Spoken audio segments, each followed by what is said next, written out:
In the quiet town of Houston, Texas, a seemingly innocent Christmas gift turned into something far more sinister. It all started in 2013 when Emily Madonia's children received a Disney's Frozen Elsa doll, a perfect holiday gift, with the sweet melodies and phrases straight from the movie. The doll would sing "Let It Go" and recite famous lines whenever a button on its necklace was pressed. It was an ordinary toy for 2 years, but in 2015, something strange began to happen. At first, the doll would recite the movie's lines in English, just as it was supposed to. But then, without any warning, it started speaking in Spanish. Not only that, but it would alternate between English and Spanish randomly, even though there was no button to change the language. It wasn't supposed to do that, but the family thought nothing of it at first. As time went on, things took a darker turn. The doll's behavior became increasingly erratic. It would start singing and talking even when the switch was turned off. The family had owned the doll for over 6 years and never replaced its batteries, so they were puzzled when it began to act on its own.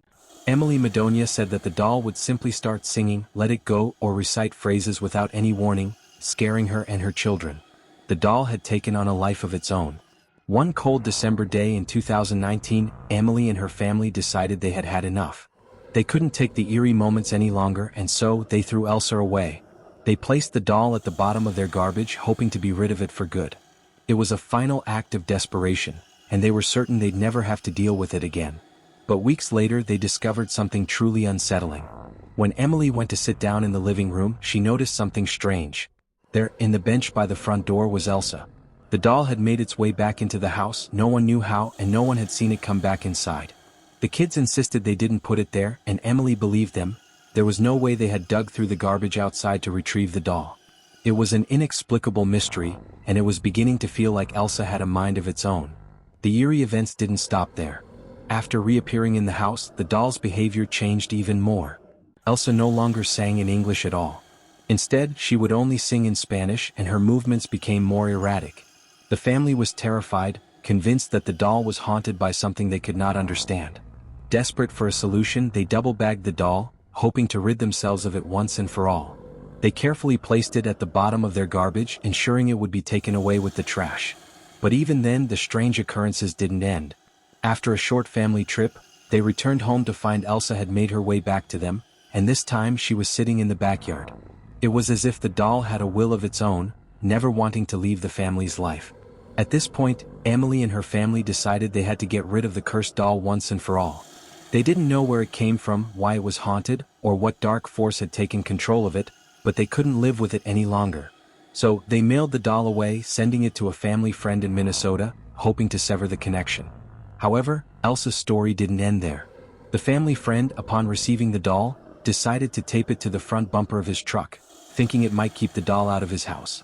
But Elsa's return to Houston wasn't as easy as it seemed. As of Emily's latest Facebook update in February, the doll had not yet made its way back home. The story of Elsa, the haunted doll, took a bizarre and unsettling turn after the family had decided they couldn't live with the cursed toy any longer. The Madonia family had dealt with enough strange occurrences, randomly switching languages, singing even with the doll turned off, and returning to their home no matter how many times they tried to dispose of it. They thought the only way to end the nightmare was to throw Elsa away. So, in December of 2019 they did just that. Emily, fed up with the doll's behavior, placed Elsa in the trash, double-bagged to prevent it from being seen. It seemed like the end. The family went on a trip, hoping that the doll was gone for good. Little did they know, Elsa had different plans. Weeks passed after their return, and the family went about their usual routine, relieved to be rid of the haunted doll. But when they walked into the living room one evening, they were met with an inexplicable sight. Elsa was back, sitting inside the bench near their front door. It was as if the doll had been placed there deliberately, positioned perfectly in plain view. Emily was stunned. She looked at her children, expecting them to admit they'd somehow found it and brought it back in. But the children insisted they hadn't touched it. They hadn't even gone outside to look for the doll. Emily knew her kids weren't the type to go rummaging through the garbage outside. Yet the doll was back. How could this be? They had placed the doll at the bottom of the trash, deep inside the trash can, carefully hidden beneath layers of other discarded items. There was no way Elsa could have found her way back to the house, unless there was some strange force at work. The family spent hours trying to figure out how it could have happened. The trash truck had picked up their garbage while they were away, so the idea that someone had retrieved it didn't make sense. But there Elsa was, staring back at them with her cold, lifeless eyes. Her plastic, porcelain face seemed to carry an eerie expression as if it was mocking them for trying to escape her. At first they thought it was a prank. Maybe a friend had returned it as a joke. But no one could offer an explanation. Emily and her family had no choice but to believe that something supernatural was at play. After all, this wasn't the first time Elsa had defied logic. With fear and dread settling in, Emily decided to take matters into her own hands. She picked up the doll, carefully inspecting it for any signs of tampering, but there was nothing. It was the same doll, the same dress, the same lifeless eyes. But now it was back, and more sinister than before. Emily couldn't shake the feeling that Elsa was watching her, judging her, and waiting. The thought that something paranormal was making the doll return time and time again was enough to send a shiver down her spine. Was Elsa somehow alive? Had it become more than just a toy? And what did it want? These were questions that no one could answer. But one thing was for certain. The family couldn't get rid of the doll. No matter what they did, it kept coming back. After the eerie return of the doll, the Madonia family thought they had seen the worst of it. But Elsa had more sinister tricks up her sleeve. With her cold, porcelain eyes staring at them from the corner of the room, the doll became more than just an object. It became a constant, looming presence in their home. The family couldn't understand it. Elsa had always been a simple doll, a cherished gift from their young daughter's Christmas. She had sung songs from Frozen and recited phrases from the movie, harmless enough, right? But something was different now. This time, Elsa didn't sing her usual rendition of Let It Go in English. No, now the doll had begun to speak and sing entirely in Spanish. It was subtle at first. Emily, the mother, was in the kitchen when she heard it. At first, she thought maybe the kids were playing with the doll again. But when she listened closely, she realized something was very wrong. Elsa was singing Let It Go, but the words were in Spanish. Suelta el control? The words echoed through the house, the familiar melody now twisted into something unfamiliar and unsettling. Emily rushed into the living room, her heart pounding in her chest. She grabbed Elsa, her fingers trembling as she turned the doll over, trying to see if there was a hidden switch or mechanism. But no matter how hard she tried, there was no button to change the language. The doll had no setting for Spanish. It didn't make sense. The worst part was that the doll had never spoken Spanish before. For 2 years, it had only recited phrases in English. Why now, out of nowhere, was Elsa switching languages? And why was it so random? Emily questioned everything. Had the doll always been capable of this, or was there something more sinister at work? Elsa seemed to have a mind of its own, choosing when and where to speak, as though mocking her efforts to understand what was happening. What had started as an annoying toy now felt like a curse. The Madonias had tried to throw Elsa away, only to find her back in their home time and time again. They had tried to shut her off, but Elsa continued to sing, to speak, to move in ways that made no logical sense. But it wasn't just the change in language that troubled Emily. It was the fact that Elsa seemed to know when they weren't paying attention. There were times when Emily would hear the song start playing faintly from the corner of the room, only to find the doll motionless, its switch still turned off. The haunting melody played without any help from the family. The family tried to ignore it. They tried to live their lives, hoping Elsa would go back to being just a doll again. But the more they tried to ignore it, the more the doll seemed to haunt them. The random Spanish songs continued, with Elsa's eyes following them as they moved about the house. It was as though the doll was alive, always aware of their every move. One night, when Emily was cleaning up after dinner, she heard the doll begin to sing from the other room. She was alone in the house and no one else had touched Elsa. The words were now in Spanish again, the haunting song filling the air, cutting through the silence of the house. This time, however, it was different. Elsa wasn't singing Let It Go. Instead, it was an entirely new phrase that Emily had never heard before, one that sent a chill down her spine. Yo estoy aquí, I am here. The voice that came from the doll was clear, deliberate, almost too human. It felt like a warning. It felt like Elsa was trying to say something more than just a song. The doll's transformation from a simple toy to an ominous force was now undeniable. In a panic, Emily turned off Elsa's switch. But the doll didn't stop. It kept going louder now, repeating that same eerie phrase, Yo estoy aquí. The words echoed in her head long after the song had stopped. By now, the Madonias knew they couldn't just let the doll be. Elsa wasn't just a toy, it was something else entirely, something they didn't understand, and no matter how hard they tried to rid themselves of it, Elsa kept coming back. The family grew terrified, unsure of what to do next. But the one thing they knew for sure was that Elsa wasn't done with them. Not yet. After the unnerving events surrounding Elsa's unexpected shift to Spanish, the Madonia family felt like they were trapped in a never-ending nightmare. Emily and her children could no longer deny that something deeply unsettling was happening with the doll. It wasn't just a malfunctioning toy, it was something supernatural, and they were at the mercy of whatever force controlled it. Determined to rid themselves of Elsa once and for all, the family made a bold decision. They would throw the doll away for good. No more second chances, no more hoping it would just disappear. They bagged Elsa up tightly, double-bagging her in plastic as though that might keep her contained. They placed the doll at the very bottom of their trash can, carefully sealed the lid and waited for garbage day. For the first time in months, the family felt a sense of relief. Elsa was gone. It was over. Or so they thought. The Madonias left for a short trip, hoping the distance from their home would help them find peace. But little did they know Elsa had other plans. When they returned from their trip, they were greeted by an unexpected sight. The garbage bin had been emptied and the trash was gone. But Elsa? She was waiting for them. There, sitting innocently on the front step of their home, was Elsa.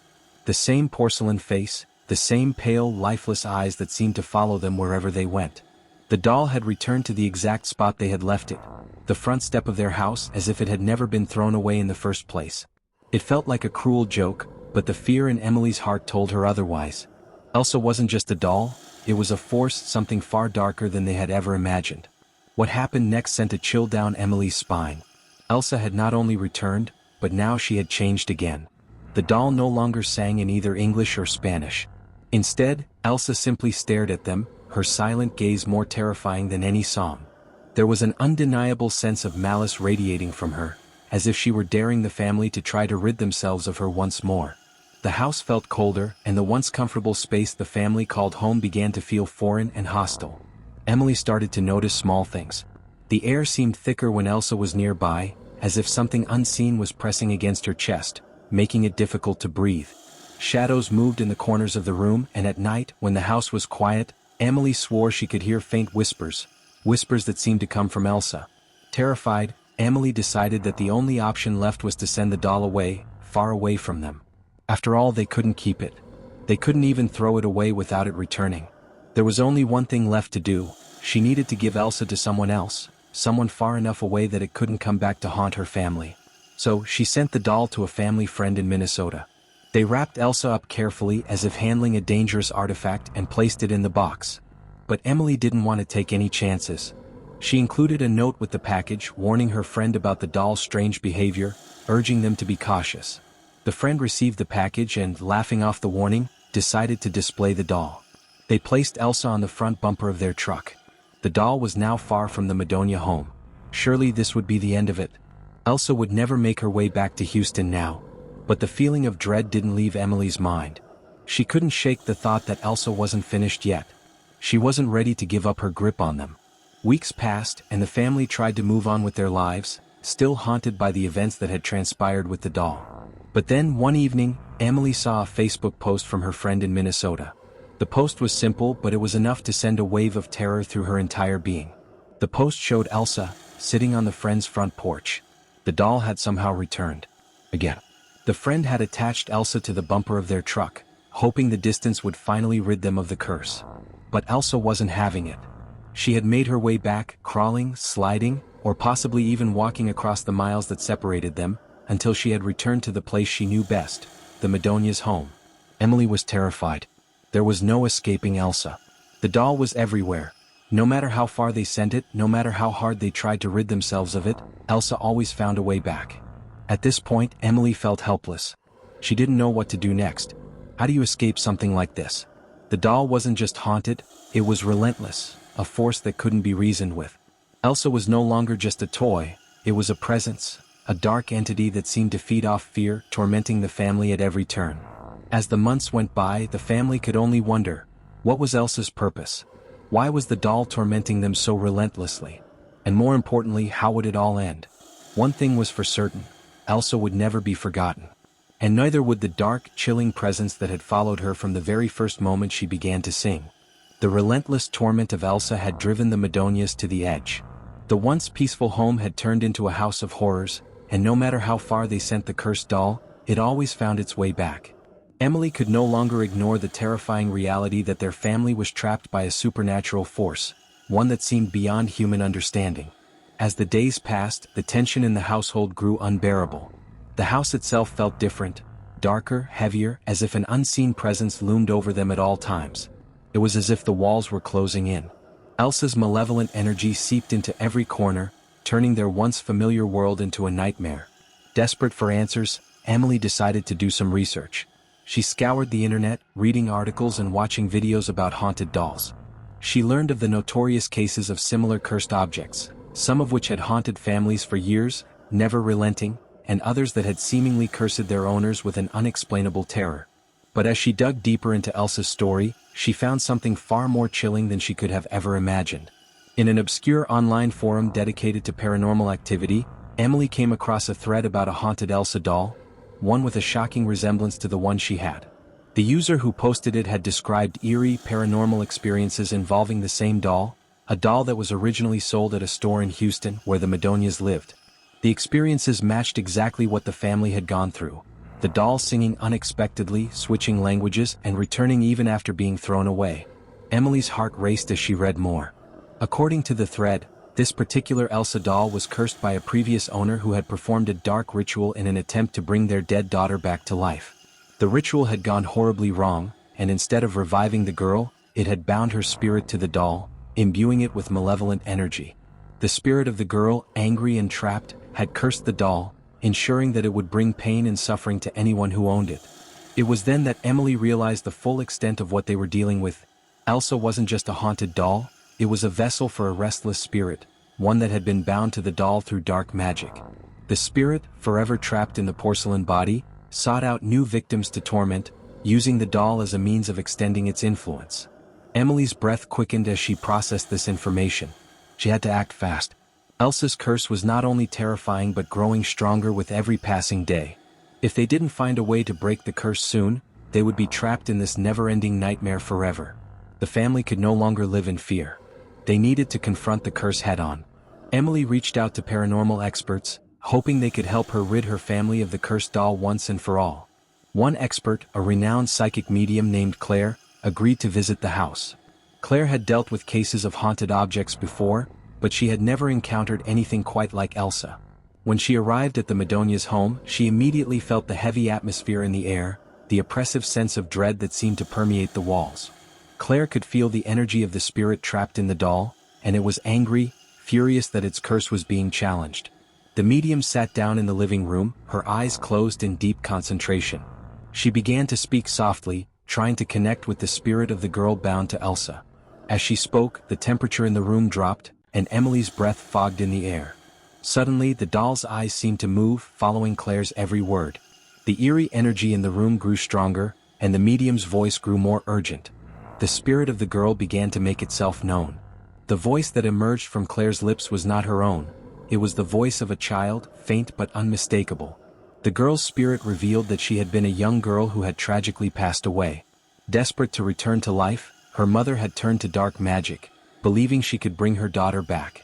But the ritual went horribly wrong, and instead of reviving her, it bound the child's spirit to the doll. The girl was angry, vengeful, and unwilling to move on, and she had cursed the doll to torment anyone who came into contact with it. But the spirit's tale didn't end there. She revealed that the only way to break the curse was to perform a ritual of release, one that would allow her spirit to move on and be free. However, this ritual required great sacrifice. The family would have to face the doll one last time, and they would need to confront the darkness that had bound the spirit to it. As Claire spoke, Elsa's eyes seemed to glow, and the doll's mouth twisted into a twisted, mocking smile. The curse was not going to let go easily. Elsa wasn't about to give up her hold over the family without a fight. It was clear that the ritual would not be easy. But Emily, determined to save her family, knew that it was their only chance. With Claire's guidance, they prepared for the ritual that could break the curse once and for all. But they were also aware that doing so could put their lives in even greater danger. The clock was ticking. Elsa's power was growing stronger with each passing day, and the Madonias knew that if they didn't act quickly, they might never escape the doll's grasp. As the days passed, the tension in the Madonia household grew unbearable. Elsa's influence had become all-encompassing, with strange occurrences becoming even more frequent. The family couldn't escape the doll's malevolent presence. There were whispers in the middle of the night, shadows that seemed to move on their own, and the unmistakable sound of Let It Go playing softly from somewhere in the house, though the doll was nowhere to be found. The final night had come, the night of the ritual. Emily, her children, and Claire, the psychic medium, gathered in the living room, the air thick with anticipation. They had prepared everything. Candles were placed in a circle around Elsa, the doll sitting silently in the middle. The room was dimly lit, and the walls seemed to press in as if the house itself was watching them. Claire instructed Emily to remain calm, reminding her that this ritual was their only chance to break the curse. They had to stay focused and not let Elsa's power distract them. The medium had explained that the doll, fueled by the anger of the trapped spirit, would do everything in its power to thwart them. It would try to break their concentration, to make them doubt the ritual, and to make them fear for their lives. With a deep breath, Claire began to chant in a language Emily didn't understand. The words were ancient, filled with power, and as they echoed through the room, the temperature dropped sharply. The air grew heavy, suffocating, as if the walls themselves were closing in. Elsa, who had been still, suddenly twitched. It was as if something inside the doll had come to life. The faintest sound of a child's laughter rang in the room, but it was not joyful. It was chilling, mocking, and full of malice. Emily held her breath, her heart racing. She could feel the doll's presence growing stronger. The doll's eyes shifted slightly, and the faintest grin formed on its porcelain face. It was like Elsa was aware of what they were trying to do, and it wasn't going to make it easy. Suddenly, the room was filled with an unnatural cold, and the doll jerked to life. It began to spin in place, its head twisting unnaturally as though it were possessed. The lights flickered and the floorboards creaked, but Claire didn't falter. She continued the chant, her voice growing louder, more commanding. The chanting reached a crescendo and the room seemed to tremble. Elsa let out a distorted cry, as though it were the spirit of the trapped girl herself, screaming in defiance. The walls shook violently, the candles flickering out one by one, casting the room into complete darkness. Then there was a sudden silence, an eerie, oppressive silence that hung in the air. The weight of it was almost unbearable. Emily's skin prickled as she waited for something, anything, to happen. She held her breath, fearing what was to come. And then, with a sudden, violent jolt, the doll flew across the room, slamming into the wall. The impact was so forceful that Emily flinched, as though the force had hit her directly. A bone-chilling, guttural voice echoed through the room, filled with rage and sorrow. "I will not be freed," the voice hissed. "You cannot take me away." But Claire did not stop. She moved forward, her hands raised high, and she called out one final, powerful chant, her voice shaking with intensity.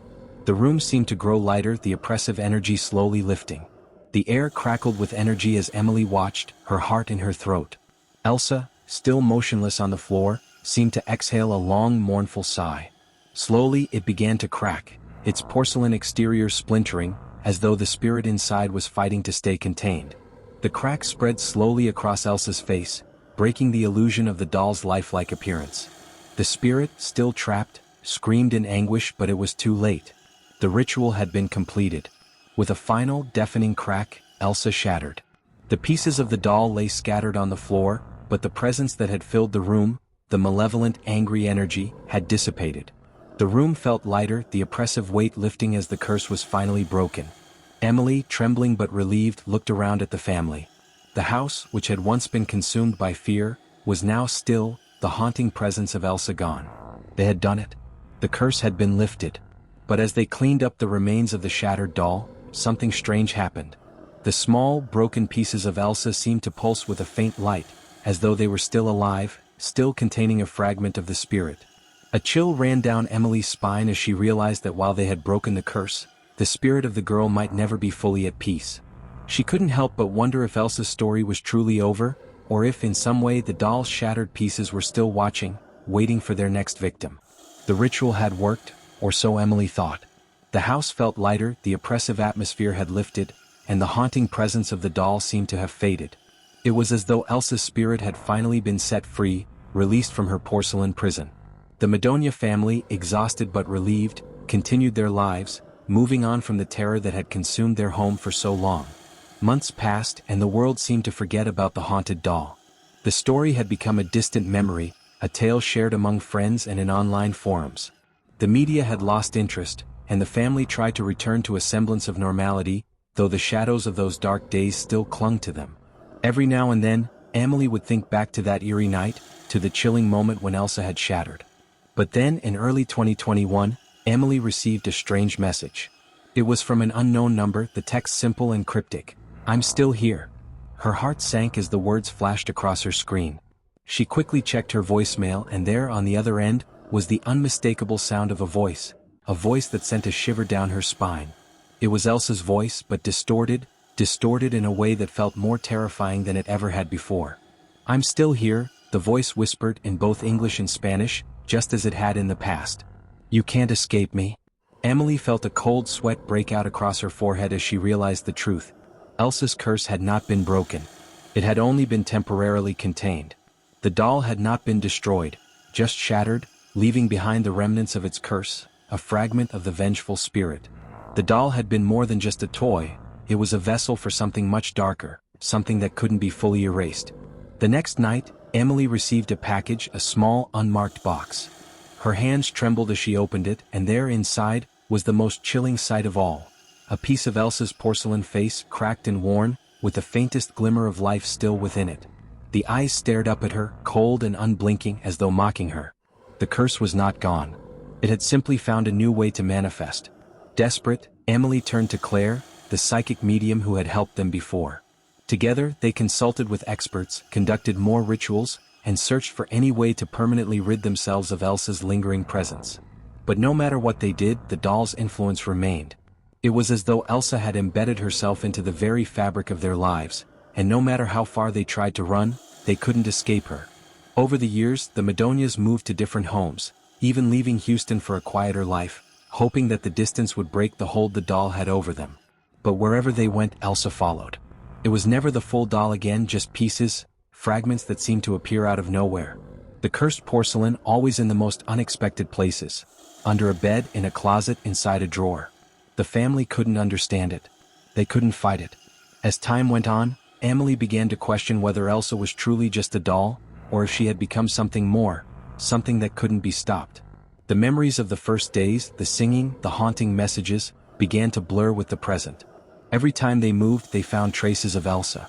It was as though the doll was a symbol of something far deeper, a curse that had entwined itself with their fates. In the final twist, Emily began to wonder if the haunted doll had never truly been about the physical presence of the toy itself. Perhaps Elsa had always been connected to something far more sinister, an ancient curse, a restless spirit, or even an entity that fed off fear. Maybe the doll had just been the conduit, a vessel through which it could carry out its torment. The legacy of Elsa, the haunted doll, lived on in the Madonia family's lives, not as a single doll, but as a presence. An unshakable, ever-watchful presence that could never truly be destroyed. No matter how many times they tried to rid themselves of it, the doll always returned, in pieces or in spirit, as if the curse had become a part of them. And as Emily sat alone, staring at the shattered piece of Elsa she had kept hidden in a drawer, she couldn't help but feel that the doll in some way would always be with them. Forever.